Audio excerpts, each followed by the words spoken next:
Samsung just dropped a bunch of new products, including the Z Fold 4 and Z Flip 4. And there's kind of a theme of all of these products. It's that they're all slight refinements of the last generation. Like with this Z Flip 4, for example. Same screen, but slightly thinner bezels and a more durable design. We get a matte finish on the back instead of glossy, which reduces scratches. We get a larger main sensor, but the same ultra wide. We get a slightly bigger battery and obviously the newest chip, the Snapdragon 8 Plus Gen 1. They also added a bunch of new widgets for the cover display.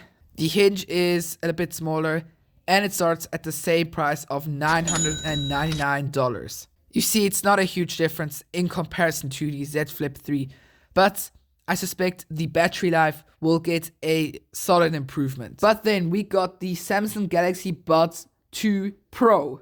A weird name. Why didn't they just call it the Samsung Galaxy Buds Pro 2? Anyways, so here we get the same design as on the Galaxy Buds 2, which I like. All matte, can't scratch easily, so good upgrade there. Oh, by the way, if you enjoy my content, a sub would be very appreciated. I'm trying to get to 100 subscribers by the end of 2022.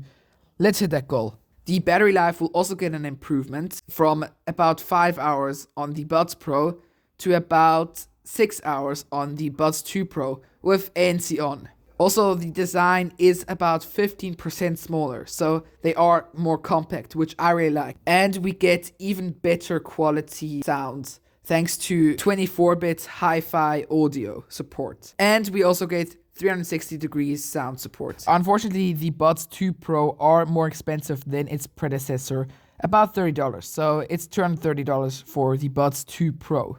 And then we got the Samsung Galaxy Watch 5. It's also a pretty minor refinement. That means a updated design, smaller bezels, but not too small. You can measure your temperature now with the watch, which I think is very useful. We also get a bigger battery, which will improve battery life. Then we got the Samsung Galaxy Watch 5 Pro. So the Galaxy Watch 5 costs $279, while the Watch 5 Pro costs $449. So it is more expensive. And I think the Watch 5 Pro isn't really worth it. I mean, the Watch 5, it was already a very good smartwatch. And the Watch 5 Pro, you don't really need it only if you're like, I don't know, a hiker or stuff like that. They pitched it to that market of people.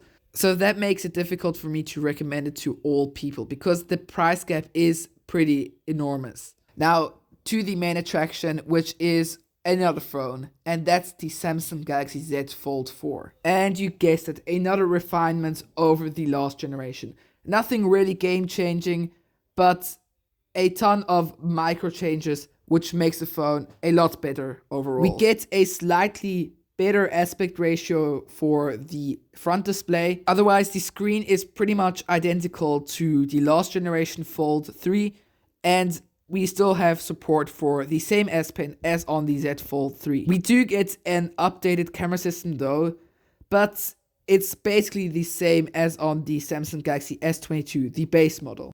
We do still get the same battery size as on the Z Fold 3, but we get the more efficient and newer Snapdragon 8 Plus Gen 1 chip, so you can see a battery improvement there. And the Fold 4 comes with Android 12L, which is the first device to support it. Besides that, pretty much everything else is the same.